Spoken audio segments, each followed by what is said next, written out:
listening to BBC Radio Leicester Sport live from the Vitality. We apologise, some connection issues just as we've gone to full time here at the Vitality. We can bring back, hopefully, Matty Fryer. I'm going to hope if you talk into that microphone, I'll be able to hear you. Hello. Hello. Hey, there we go. Right, fingers crossed. Nobody move, nobody touch anything. Matty, it's been a disappointing season for Leicester City, ending in a disappointing way. Is there going to be an extra level of frustration, do you think, because of how it's ended today? What did you make of the Leicester performance? Probably summed up the season, in all honesty. It was slightly off the pace.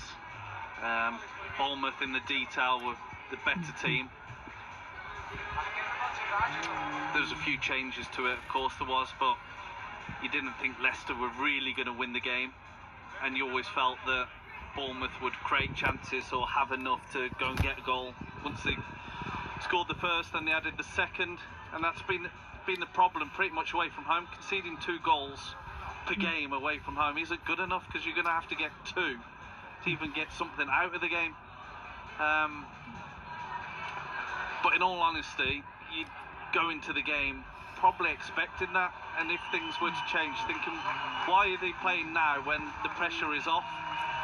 But probably being short on quality, probably short on application, and that energy even in the little moments. That second goal from Bournemouth, the way they pressed the ball, won it back, caused Samari to be in a bit of bother, and then it sets up the chance.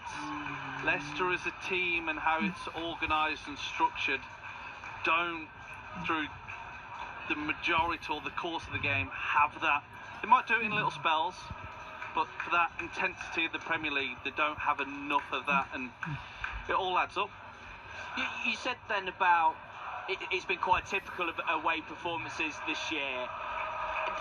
Did the run of the game, is that, because, you know, in the last few weeks it's been easy to say, okay, a couple of wins, yes, against Southampton and Ipswich, but to see positives, did this game feel more reflective of the season as a whole? Yeah, I think with the Forest game, it's a local derby, and you can disrupt things with Nottingham Forest as well. They're a rival club. Wolves, we saw it where they looked a class above. Again, today you felt Bournemouth were probably the far superior of the 2 teams, and was more in line with what we've seen over the course of the season.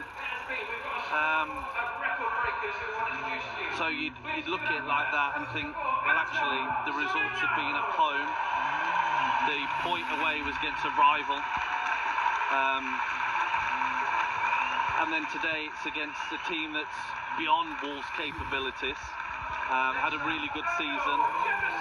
And they were just sharper in the stuff they do, a little bit more energy, a little bit more quality, a little bit more detail, and look more of it as a team as a whole, with some talented individuals within that. And Leicester looked a little bit short, only minor stuff, but that little bit of sharpness, that belief. And sometimes away you've got to dig in, because the crowd, I'm not saying it's